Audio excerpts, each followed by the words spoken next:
yourself again. But it's the only way you're ever gonna learn. You look back and it's all in the past. I'm dwelling on the thoughts I cannot say to you. If I don't say the words, then maybe it's not true. Morning, welcome to NUFC Matters with me, Steve Wraith. This is a pre-recorded show with my good mate Mick as we look back on the last 7 days at Newcastle United. How are you, Mick? Very good, Steve. You? Yeah, very good, mate. Looking forward to watching Newcastle take on Leicester. Yes. Certainly after last night's European fixture, and hoping that Newcastle can get another 3 points and keep this home run going. But we'll look at that a little bit later. First things first, I want to talk to you about Jurgen Klopp. All right. And the manipulation or the attempted manipulation of the Premier League fixtures again by Mr. Klopp. Newcastle United fans, me included, had to go for a horrendous kickoff time down at Arsenal a few months ago. It was a 12:30 kickoff. It was the weekend of the storms, and all kinds of cancellations and trains being knocked on the head. And there was no change for Newcastle. We would have liked that game to be moved.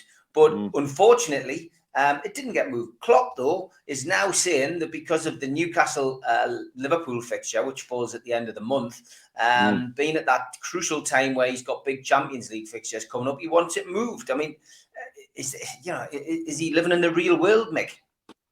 Well, it's happened for a long, long time, and it's been going on for a long, long time, Steve, and it will continue going on forever and a day, as long as the Sky TV deal is the be-all and end-all in terms of Premier League football, and the amount of money that is thrown into football clubs by television companies. It's as simple as that. And you can't have it both ways.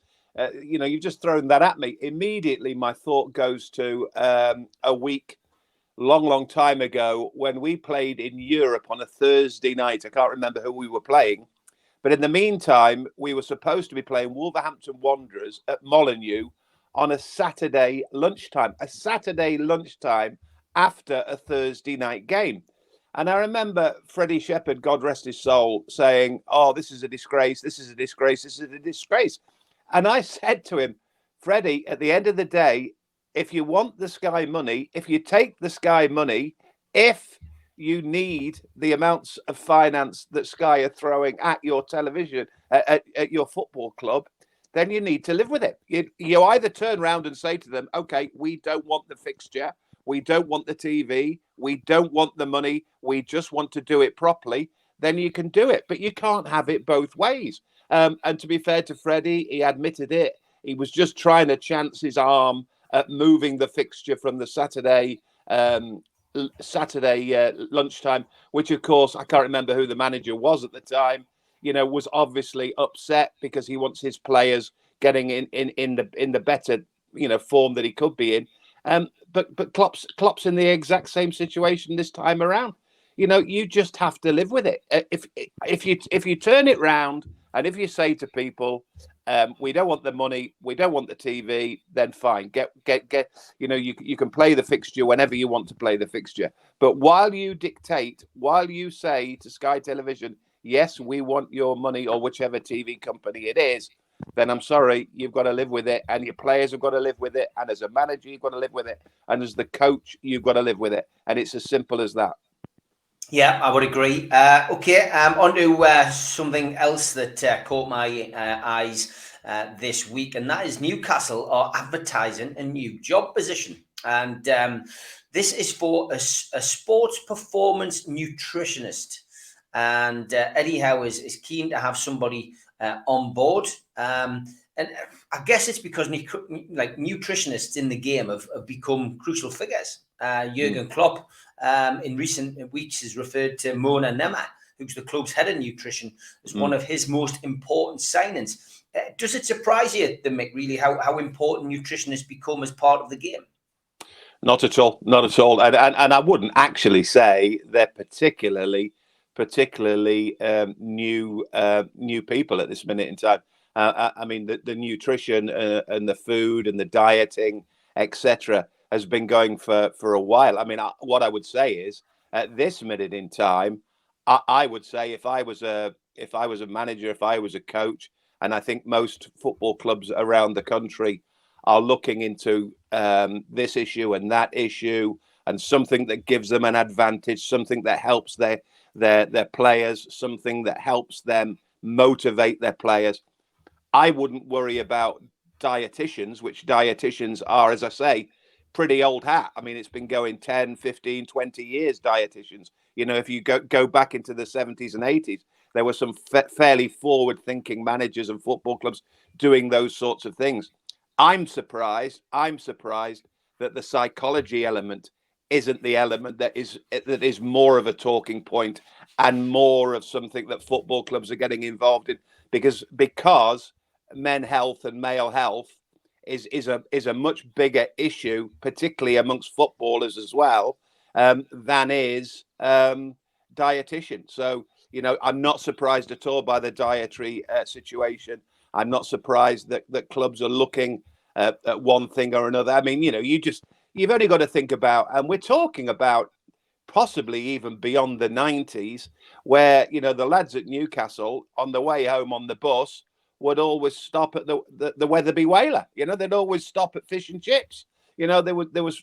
I remember being at Grimsby one game years and years ago, and the Newcastle bus had parked up literally 2 minutes outside of the car park at Blundell Park, because there's a giant, great big chippy there, and there was Derek Wright or Ray Thompson or one of the lads with a cardboard box the size of IKEA, full of fish and chips, and the lads who just played themselves 90 minutes of football were eating fish and chips in the back of the bus. Now, you know, as I say, you're only talking about 20 years ago. So, you know, we've moved on a long way since then.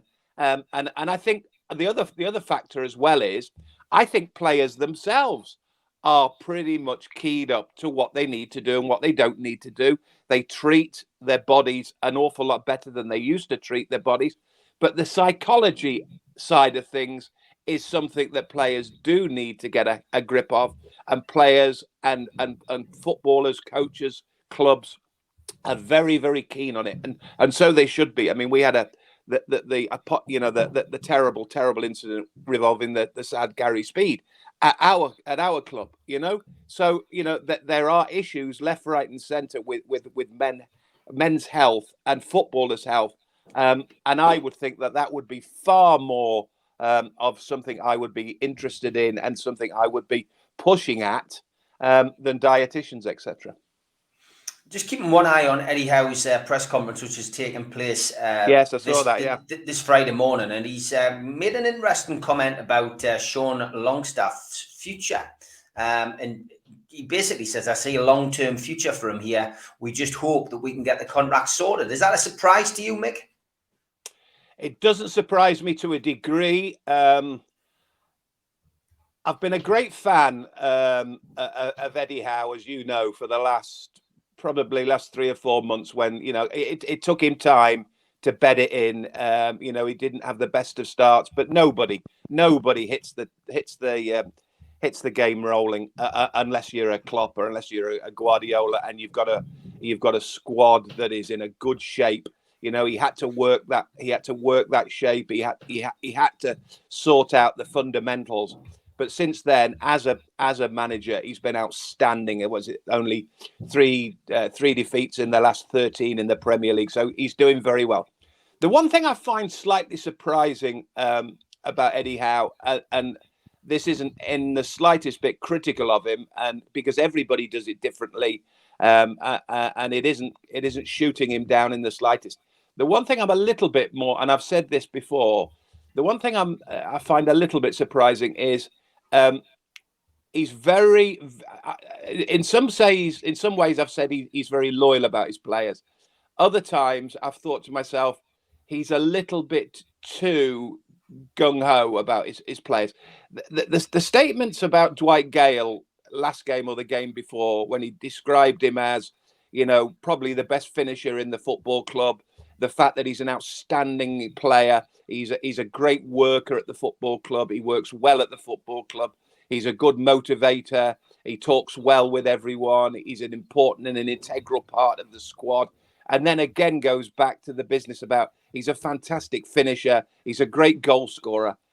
Now, what's the point of saying and really, really talking somebody up who hasn't played barely a game of football all season, hasn't scored a goal all season? So, and he's done the same with Sean Longstaff. So I think what you might find is, and Eddie Howe won't be the first manager, either currently or previously, who what they say publicly and what they say privately are two very different things, and that is an important thing as well. I think it's important that they don't say things out of well, privately, barely. So I think what you might find is that the Sean Longstaff situation, even though he said he's fantastic, he's done well, he's very much a player as far as we like him about this, we like him about that. Now it might well be that Sean Longstaff has a different bearing on it, and his people have a different thought on it. We've now got Bruno Guimaraes in there. John Joe Shelby, we're not sure long term what the plan is. But does Sean Longstaff believe at this minute in time that he has a genuine chance of being a first team player at Newcastle United? Because if he doesn't believe he is, and he doesn't think he's going to have that opportunity, then I think he has within his rights to say, I want to go elsewhere. I need to go elsewhere. You know, I need to develop as a player, to try if I can get to another Premier League club, maybe go to a Championship club, do whatever, but get himself into a situation where he's playing first team football. And that is a big part of it. And it's good to hear. It's good to hear players who just don't take the easy option of sitting on the bench or sitting in the squad. You know, clearly the lad wants to play first team football, and he's not getting enough first team football. So I think, you know, going back to what you said, I think what we might find here is we might have a bit of what Sean Longstaff thinks and a bit of what Eddie Howe has been saying publicly. What will happen in the long term will have to remain to see. But it wouldn't surprise me, let's put it this way, in the slightest, if Sean Longstaff in the end has to say to himself, I need to leave Newcastle United because it's my club, they're my team, it's my city, it's my area. But he might just have to go and play first team football. And credit to him for me to be bold enough to do that. Yeah, I would agree. Well, last week we talked a little bit about ASM. I mean, we've spoken about it many times on the show, but obviously Craig Hope and the Daily Mail in particular, you know, have been running this story narrative that, you know, an offer of 50 million or more would possibly see Newcastle tempted to sign him. I've been keeping an eye on that story, and essentially, you know, he's backed it up again this week by saying that he felt that primarily an offer of circa 50 million would be considered if it meant strengthening significantly elsewhere. And obviously we know like the striker situation is probably a priority this season. Also, you have to keep an eye on staying ahead of the spending rules, Mick. But the story that he put out this week, he suggested that Eddie Howe would prefer to keep ASM, which, you know, is probably what a lot of fans were when we've been talking about this. A lot of people make assumptions and say things and go, well, he doesn't fit in the Eddie Howe style of play, or Eddie Howe might not fancy him.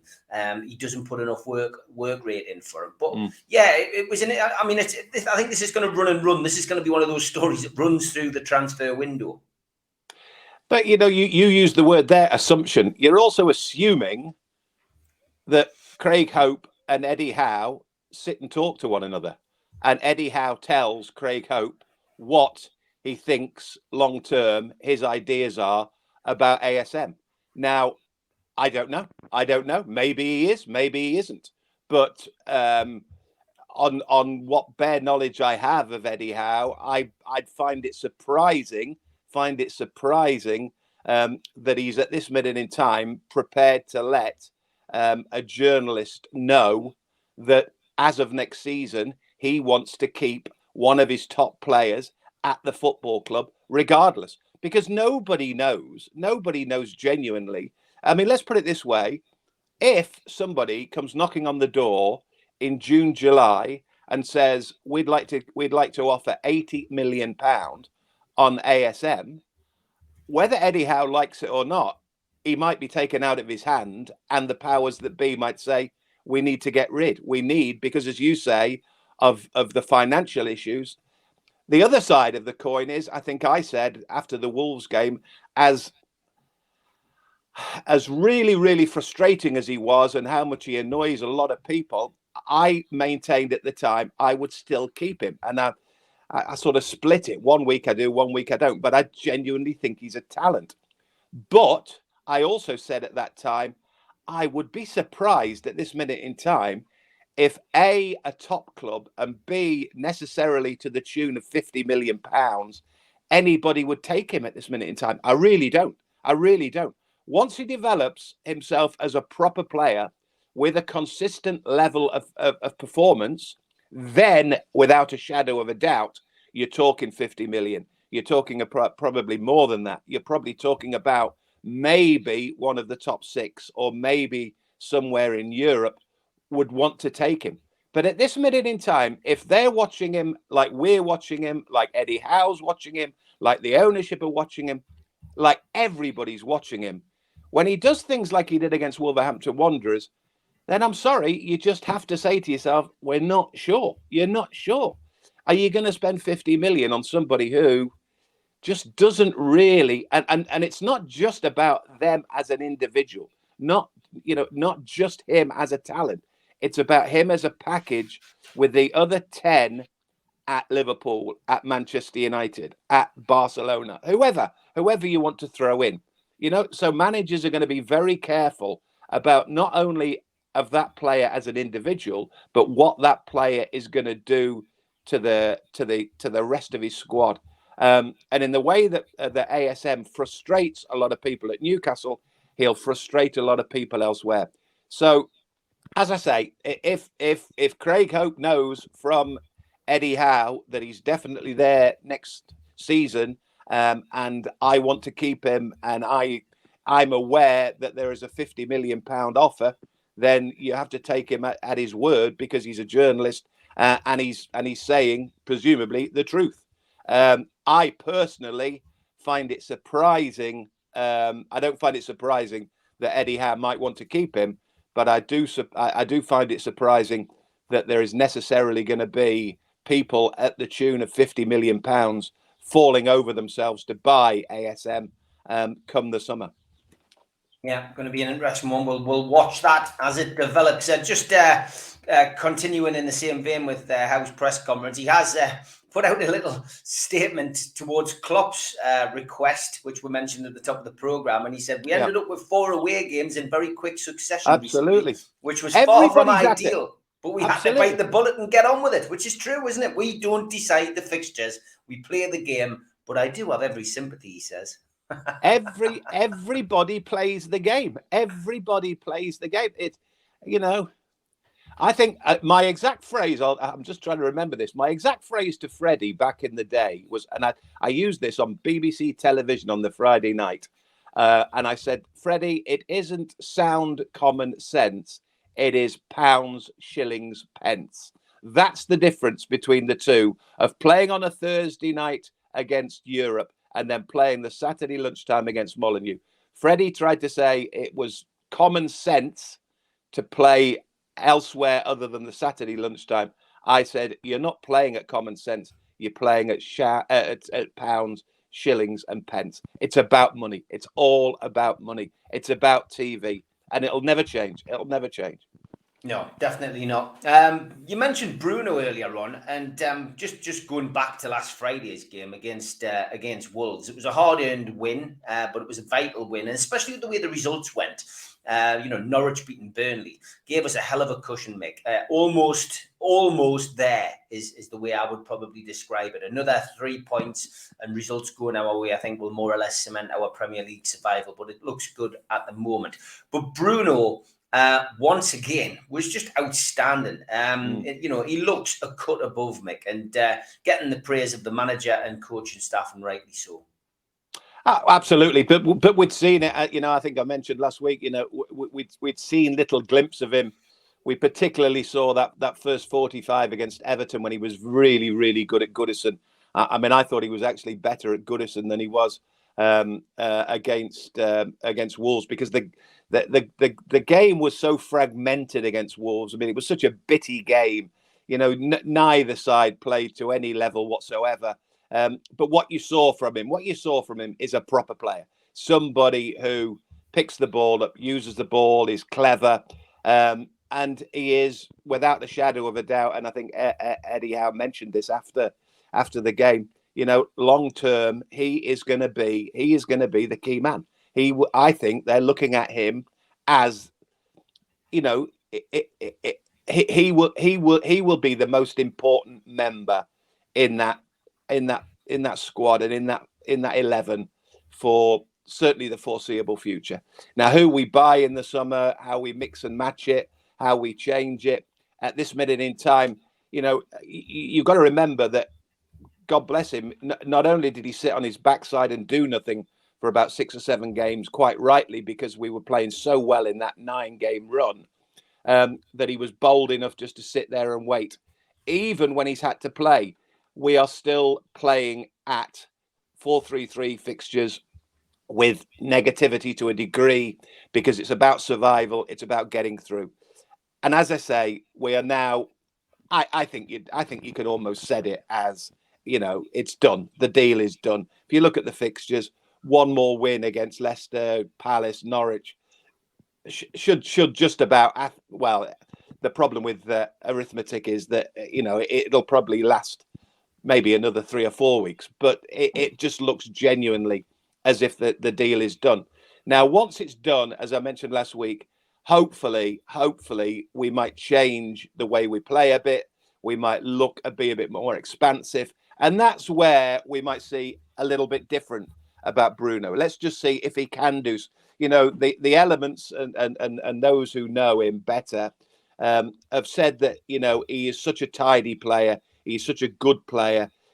He scored a first goal against Brazil. He scored a very good goal here in the Premier League.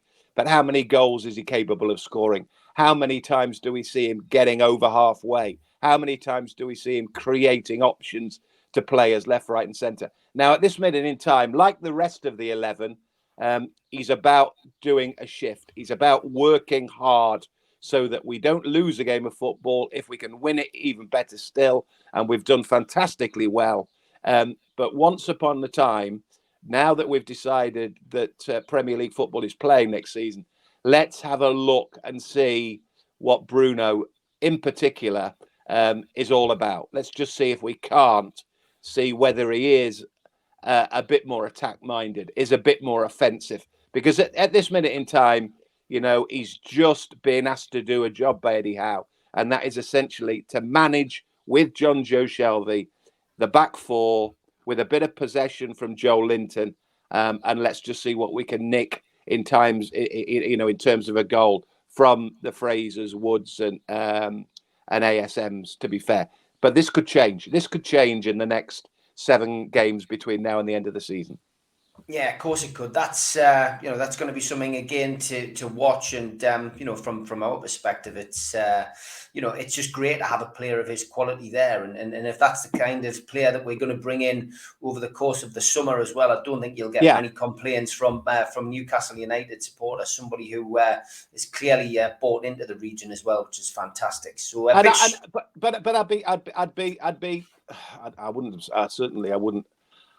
I wouldn't say it's 100%, but I would be very, very surprised if, because you hear a lot of people quite rightly, Steve, say, how did we get Gwyneth? How did we get Bruno? What's Bruno doing at Newcastle? Now, I'll tell you one of the reasons why we might have Bruno, and one of the reasons why he might have been attracted to Newcastle. It's because if you live with us for the next 3 or 4 months, it's going to change. It's going to turn. And these are the exact same comments and the exact same conversations Kevin Keegan and the likes had back in the day. Once we started turning, it was, just bear with me. We're bringing players with you. We're bringing players to look after you. We're taking to Andy Cole. We're bringing Peter Beardsley to help you out. Bringing in Ginola in. We're bringing this player in. And I'm pretty sure that they will have said to Bruno, yes, at this minute in time, you might think outwardly it's a fantastic football club. It's got fantastic support. It's got a fantastic stadium. Everything about it is right. But the playing side of things at the minute is a bit difficult. Just bear with us. Get us into the Premier League again for the 2022-23 season, and let's see who we don't bring to play with you. And you might, and you bring your ideas as well. If there's a couple of players that you know from Lyon or Brazil or wherever you might have played in the past, if you can attract him to us, then you do that. You do that, and that's what happens. You know, it's all about networking in football. Players who know mates or whatever. So I think that is a big part of what Bruno, in terms of when people need convincing about why we got Bruno Guimaraes, I think you'll find that's the reason, because Bruno was told in no uncertain terms that this is a football club that's on the ground, on the movement, on the way forward. And hopefully that'll happen. Yeah, fingers crossed. Big shout out, of course, to our sponsors, Spider Miner, which give you worldwide coverage. They are the only cryptocurrency miner that can mine 5 different cryptocurrencies at the same time whilst using virtually no energy. And it's VPN protected. Buy yours now at www.miner.spidervpn.org. Thanks to skipsandbins.com. Telephone 0800 25 45 25 3. Email inquiries at skipsandbins.com. Website www.skipsandbins.com. Easy, contract free, and pay-as-you-go waste collection. Thanks also to L&G Family Funeral Directors, 0191 389 7245, and to Garden of Healing Dispensary, CBD, hemp, and cannabinoid specialists, www.thegohd.com. Thanks to qtechshop.co.uk, the makers of pool tables and snooker tables in Wallsend, Newcastle, and the guys who run our website, NUFCmatters.com.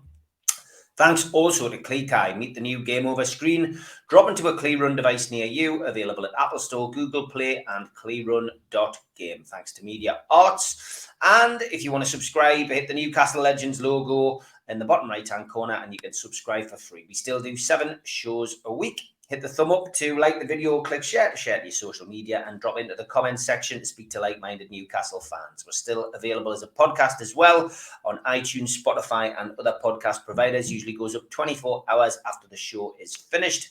Why not join the cult as well? Simply go to NUFCmatters.com or put your smartphone over this QR code, takes you straight to the membership part of the site. And if you join up, you get a scarf, a cup, a pen, and a membership card, and entry into the prize draw. And if you subscribe, we will send you a car sticker for free. Simply contact us at NUFCmatters.com to let us know you've subscribed, and John will do the rest. Don't forget, we support the food bank on here as well. NUFC fans, foodbank.co.uk. The matchday bucket is a virtual bucket you can make a donation in all year round. And don't forget, you can see the guys at the food bank outside the ground this weekend and midweek. They will be collecting any donations up there. Please pop over to see the guys and give them your support. Never has it been more crucial to make those kind of donations. As you will be aware, I always do a food bank shirt or T-shirt on my Twitter account. We do it once a week. We've raised over £20,000 on these T-shirts in 2 years. Big shout to John from QTech for coming up with this idea. This week, we've had a donation from our Norwegian friend, Frode. And he has been watching our programs for the last couple of years. Well, we had a good chance to catch up with Frode this week, which was fantastic. And he has donated a Dortmund shirt signed by Haaland. And that's a beauty. It really is. He's donated that for the food bank this week. It is on my Twitter account. So simply go to my Twitter account. It's pinned at the top of the profile. Give me a follow at Steve Wraith and then place your bid. We will announce the winner a week on Friday. So get your bids in. All proceeds from that go straight to the food bank. Okay, slightly away from Newcastle, something which doesn't concern us yet, but we're hoping will in the future, and that's the Champions League, Mick. And after the Super League was quashed and knocked on the head, there's been another move this week, which has got football fans scratching their heads and looking a little bit suspiciously once again towards the football bodies. But the proposals from UEFA to increase the number of Champions League group stage matches from 6 to 10 from 2024, and then to reverse 2 qualification berths based on, wait for it, historic European performance rather than domestic achievement, is going to create a cartel of rich clubs and damage domestic competitions. We're going round in circles, Mick. Well, we're going around in one thing that we've already talked about since the first second of this podcast: money. That's all it's about. It's all about money. All they're trying to do all the time is create more opportunities and more excuses to throw more money at football clubs who are prepared to do whatever you want them to do. I mean, presumably, if historic clubs are involved, then maybe we might get a European berth in there somewhere along the lines. Believe it or not, Mick, they actually showed who would benefit from the historic positions, and Newcastle are in there. Yeah, well, I mean, and the strange thing is that even though we're talking about all sorts of convoluted, really completely convoluted opportunities to create more wealth and create more fixtures between European football clubs with different countries, of course. I mean, I don't mind that, to get other countries involved at the top level of European football. That's fair enough. But I mean, if you think about it, I mean, I think my stat used to be with Newcastle was something like 11 of 14 seasons back to back. We played in European fixtures and major fixtures. We never won a single thing. I mean, we got it. We got in one year because Arsenal were the doubles. We got in the following year because Manchester United were the trebles. So as FA Cup runners-up, we went into Europe. We went into Europe with Manchester United. We went in the Intertoto. We went in the Fair Play. I mean, we used to get into Europe left, right, and centre. Now, yes, at the time we took it, thankfully, but there was an element of it being proper European football clubs. This now, I mean, interestingly, we've got Leicester City on Sunday. I listened a little bit of their, and I don't even know what it's called. Is it called something like the UEFA Cup Combination Cup or something like that? Yeah. So they were playing PSV on Thursday, and I'm thinking to myself, I remember those days at the Philips Stadion and Sir Bobby, but we were playing Champions League games against PSV. This is some convoluted, so you've dropped out of this level, you go into the next level. So who do they play next? Leicester. They play Roma again, likewise. We've been at the Stadio Olimpico before with Sir Bobby. But that was proper UEFA Cup football. This is again. And yet, even though they're prepared to do that, they're going to do it even further still. So, and if we've got our friend Jurgen at Liverpool a little bit worried that Premier League games are catching up with us because we've got all these European games, now UEFA is saying, actually, we're going to make more opportunities for more teams to be involved in Europe. It's down to money. And whether you like it or not, everybody will agree to it because it's about the wedge. It's about the money. There's no doubt. So people will laugh about it. People will say it's disgraceful, etc., etc., etc. But they'll take it. Of course, they'll take it. They're taking it at the minute. Once upon a time, the Premier League or the First Division champions were the European champions. Then you had your UEFA. Then you had your Cup Winners' Cup. Now you can finish 8th and 9th in the table and probably get a European slot. It's been so diluted. I don't even find it particularly attractive, and I certainly don't find it very serious. You just know that it's another example of the powers that be, whether it be World Cups, whether it be World Club Championships, whether it be UEFA Club Championships, UEFA Country Championships. They're all the same. Yeah, it's like you say, it's all becoming about the money, and it's money doesn't talk, it swears, and it just leaves a bit of sour taste in the mouth, doesn't it, for football fans up and down the country and across the world. But then at the same time, Steve, the problem is that we all need that money, because that money generates players for our squads and gives us a better opportunity to stay in the Premier League, if it means staying in the Premier League, or, getting top six, whatever. I mean, we are lucky at this minute in time because we have ownership that is very, very wealthy. And to be fair, most Premier League football clubs are pretty wealthy, but some less so than others. Leicester are a remarkable job. They've got Thai ownership. Yes, they've got an awful lot of wealth, but the great thing about them is, they still manage to win themselves Premier Leagues. They win themselves FA Cups. They're now in a European semi-final. And they don't take it as granted that they've got the money. They take it properly. So, I'm really, Leicester City, it's interesting because we're looking at where Newcastle are going to end up in 2, 3, 4 years' time.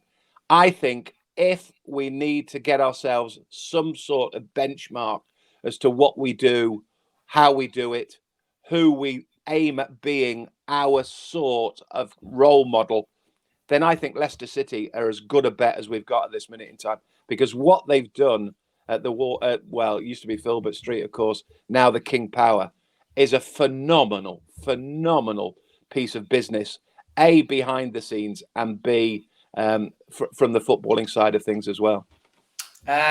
Breaking news, and as I say, this is a pre-record on Friday, but Burnley have confirmed that they have sacked Sean Dyche, who of course is was the Premier League's longest-serving manager, 9.5 years. Sean Dyche, his assistant manager Ian Warren, and first-team coach Steve Stone, and goalkeeper and coach Billy Mercer have all been sacked, mate. So what's your take on that? Has to be. Well, I was gonna say you would have to say that it is down to the decision that Sean Dyche has made, but even then, nothing in football would amaze me, because at this minute in time, what is the point? What is the point? They are not going to bring somebody into the football club now, I don't think, who they think can guarantee themselves to stay in the Premier League. Yes, they're only 4 points adrift from Everton, played the same number of clubs at Everton, but you would still think that Burnley are almost certain to be relegated. Now, if they, just because they genuinely, for them, 8 games remaining, they genuinely think they can stay in the Premier League, then fair enough. But if they're getting rid of somebody who has been such a fantastic servant for Burnley in recent years, then I find that staggering. I have to find that staggering. If Sean Dyche believed that, yes, they might be relegated, but yes, I'm going to take you back in the same way that Rafa did it, and Chrissy Hughton did it for Newcastle United at the first game of bouncing, first season up, then fair enough. But if they've decided, because they think that somehow they can survive this season, and as a result have got rid of somebody, a decent fella like Sean Dyche, I find that absolutely staggering. Absolutely staggering. Yeah, strange decision, but one that has been made nonetheless. And what it will also do as well, Steve, is it will start a little bit of a debate and start a little bit of a conflab between, did Chris Wood leaving in January by Burnley hinder them to such a degree that A, they get relegated, if they do get relegated, but B, it ended up with the manager who maybe didn't want to get rid of Chris Wood in January, has seen, in April, has seen himself sacked. So the Chris Wood scenario could be an interesting one as well, in terms of, are there Burnley fans saying, you know what we did, we shouldn't have got rid of him, despite the fact that since January he scored only 2 goals against Newcastle, which I don't think is well. I think it's pretty much about the same amount of goals as the the Dutch lad from Germany who they invested into at Burnley at the same time that Chris Wood was departed. So the Chris Wood situation could be interested as well. Yeah, definitely played its part, that I think, and it's it'll be strange watching Burnley without Sean Dyche there, but we wish him well, and absolutely great servant for that football club, done fantastic. I'm sure he'll find another job. And don't forget as well, because we're talking about at this minute in time the Newcastle United press conference with Eddie Howe. Eddie Howe was a Burnley manager at one point, so. I'm sure Eddie Howe will have some sort of emotional thoughts and ties about Burnley Football Club. And I'm sure there are a lot of people asking Eddie Howe what he thinks and what might or might not have done or might not and should have happened with Sean Dyche and what Burnley chose to do for the final 8 games of the season. Yeah, I would agree. It's one which we'll watch with interest. Trippier and Wilson, we did get an update on the fitness of 2 of our star players, and Eddie Howe said that Kieran Trippier is back on the grass, but no comeback date has been set, but he is getting closer. As for Callum Wilson, who seems as if it was last season that he last played, he is making good progress. He's back on shooting drills, albeit with no keeper, and he's away from the main group. So sounds as if Trippier is a step closer than Wilson, but they are definitely treating Callum Wilson with kid gloves, Mick. Well, and so he rightly should as well. I mean, if we think to ourselves that it's done and dusted in terms of we are playing Premier League football next season, then to be honest with you, Kieran Trippier is a proven footballer. It's neither here nor there. There's no point running the risk of. Even with him at right fullback, it's not going to make a huge wedge of difference between the final 7 games of the season. What's more importantly is Callum Wilson, who amazingly is still top goal scorer this season with 6 goals. I mean, it's staggering. I think if there's any thought whatsoever about playing him for 2 or 3 games or not playing for 2 or 3 games, leave him till the summer and see what happens. The one I'd be more interested in in terms of the next 2 or 3 weeks is Ryan Fraser, because I think Ryan Fraser has been an important player for the last, certainly since December time. He's got involved. He works himself. He's a good supply line for Chris Wood as well. So if again Callum Wilson is not going to be available, Chris Wood is going to have to continue to plough this lone furrow and has done very, very well for that. But he needs the likes of Ryan Fraser, because as I said after the Wolves game, the ASMs and the Almirons of this world are not going to help particularly Chris Wood. I mean, I know the VAR goal, there was an involvement in it, but I'm talking about regular balls from crosses, regular ball from wingers getting wide, whipping balls in to a centre forward who absolutely thrives on that sort of thing.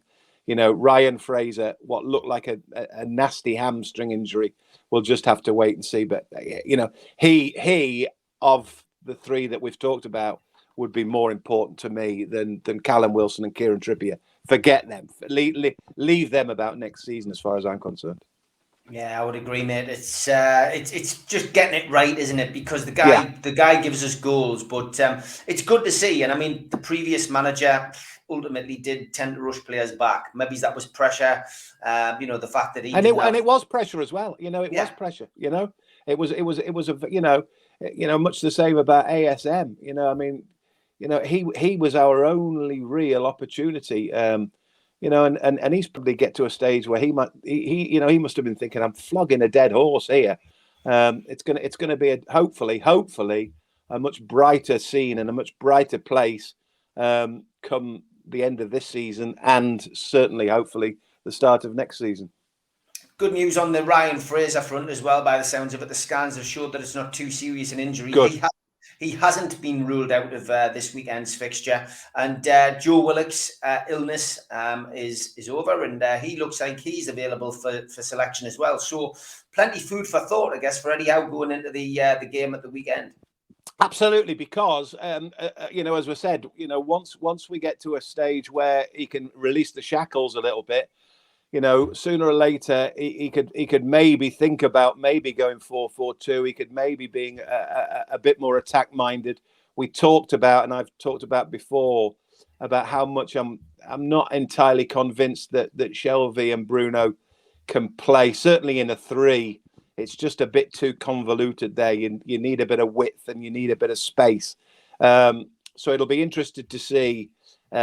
If Ryan Fraser and Joe Willock as well. I mean, don't forget Joe Willock, because again, I talked about after the Wolves, during the Wolves game, because it was getting a bit, as I say, concertinaed in centre midfield.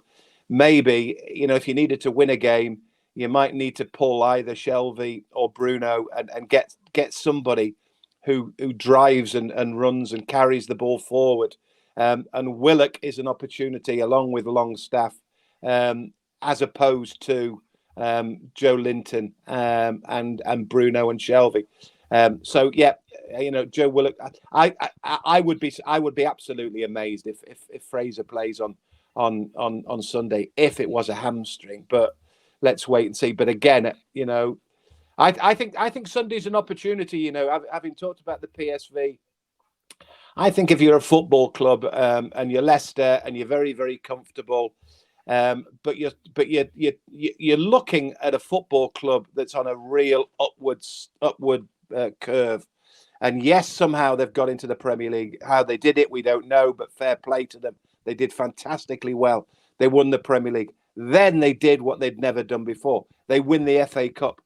Now, all of a sudden, European. Now, against PSV, they're 1-0 down at half-time. You think, this looks out. And all of a sudden, they win 2-1 on Thursday night. They're into the semi-finals of a European campaign.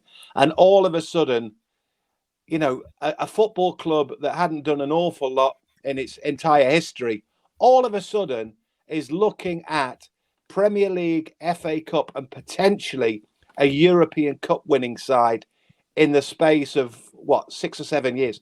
Unbelievable.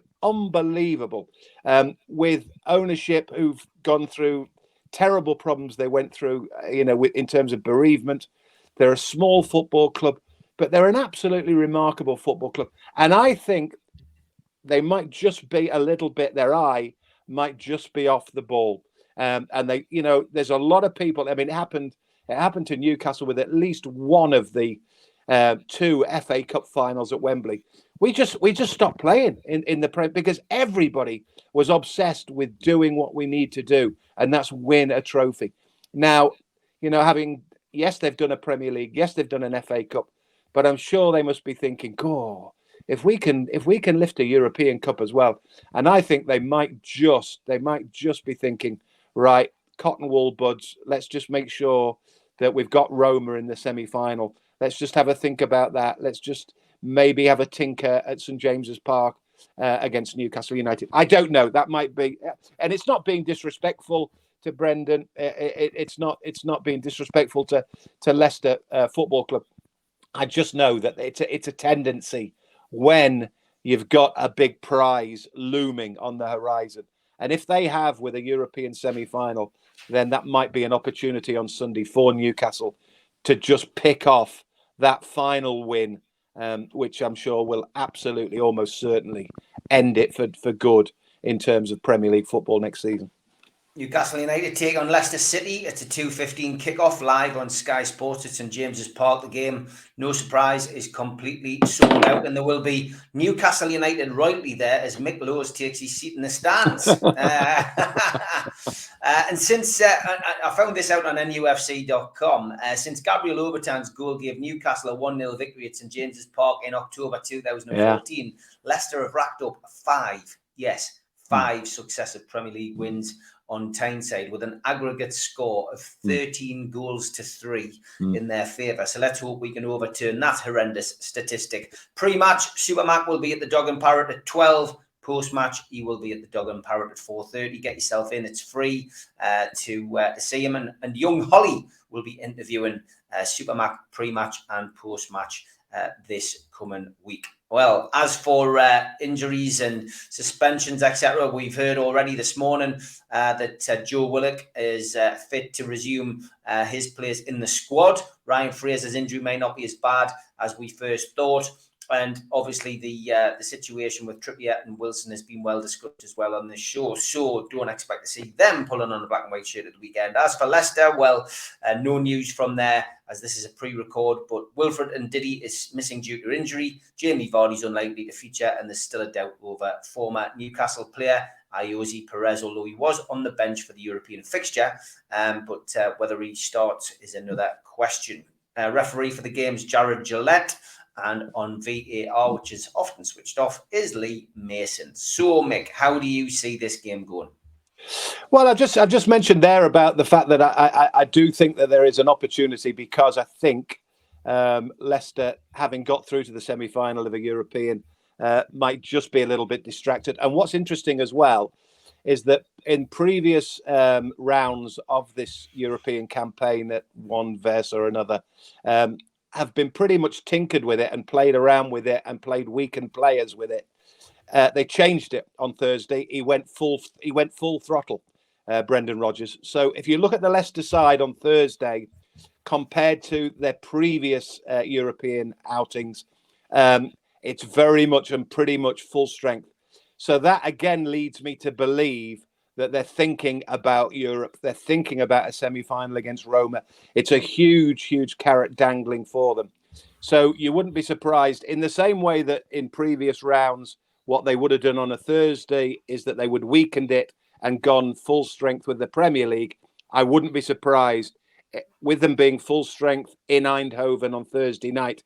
They might be a little bit of tinkering. So they might go with a few, one or two second stringers on Sunday against Newcastle, which will be helpful. Going back to the point you made about the runs, it's pretty much all about what the difference is between a football club who have a proper ownership and a football club who have a poor ownership. Because in 95-96 onwards, we lost only 1 of 10 against Leicester City.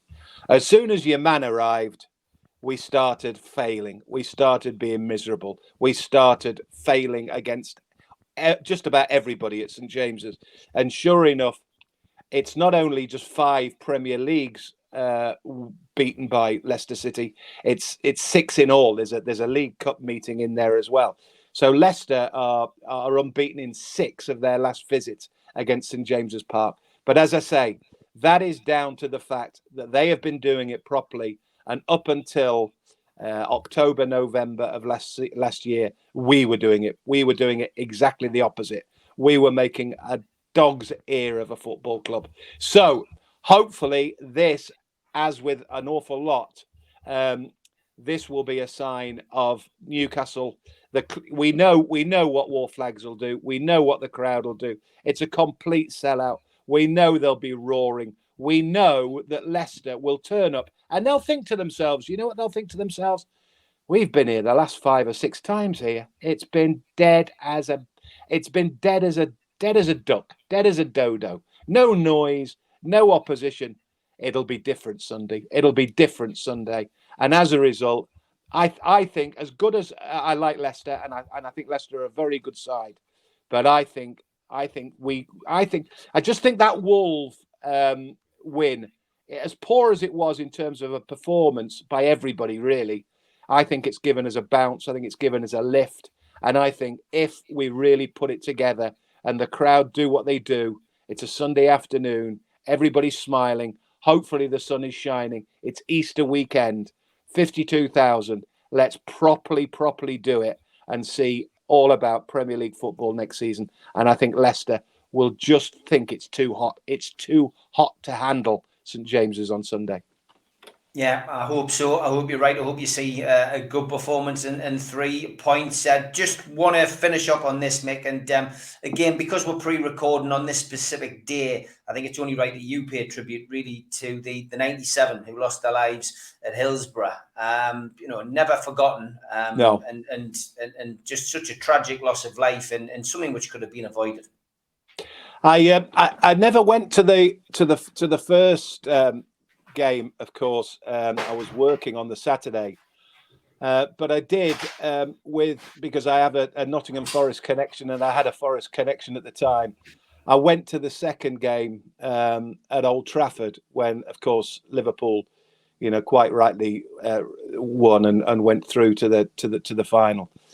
But I just remember standing at Old Trafford looking at Liverpool supporters, and Nottingham Forest players didn't want to be there. Nobody wanted to be there. We sort of went to a game of football, but we went out of homage to Liverpool Football Club. And I remember almost spent the entire 90 minutes in tears, just looking at Liverpool fans, because that's all they did.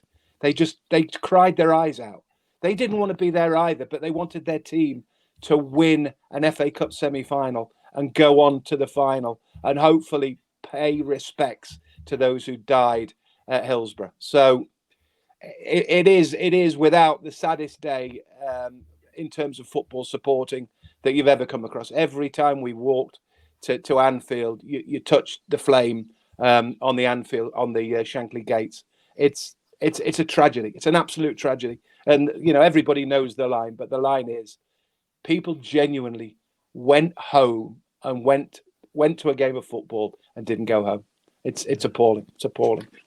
Yeah, never forgotten. Mick, as always, absolute pleasure to spend a bit of time with you and hear your views on Newcastle United. Enjoy your weekend, mate. Sorry I'm not there to be with you, but yes, sure enjoy Lanzarote. Tenerife. Take care of it. And just want to give a little bit of a plug to an event that me and Mick are working on, and it is confirmed. Mick Lowes is back in front of a mic, and he's interviewing Andy Griffin Friday, the 24th of June, doors 7:00. Entry-only tickets, £12 VIP, which includes meet and greet and a photo, £15 Shiraz Bar, St James's Park. So Andy Griffin and Mick Lowes coming home again, something to look forward to in the summer. Tickets from NUFCmatters.com. Get your tickets in today. Limited to 180 tickets, so don't miss out. That should be a good way to spend a summer's evening. What a lad he is. What a lad he is, Andy Griff. Fantastic servant for Newcastle. I'm really, really looking forward to it, because you generally see that the superstars, you see X, Y, and Z doing talkings. This lad bleeds black and white. Even though he's a Stokey, he bleeds black and white. And the first thing he said to me, can I take my boy? Can I take my boy? I want to see my boy. I want to take my boy to St James's. I said, you and the boy are coming. The boy can be on stage if he wants to be. Brilliant. Looking forward to it. Looking forward to it. Take care, Mick. Speak to you soon, pal. See you later.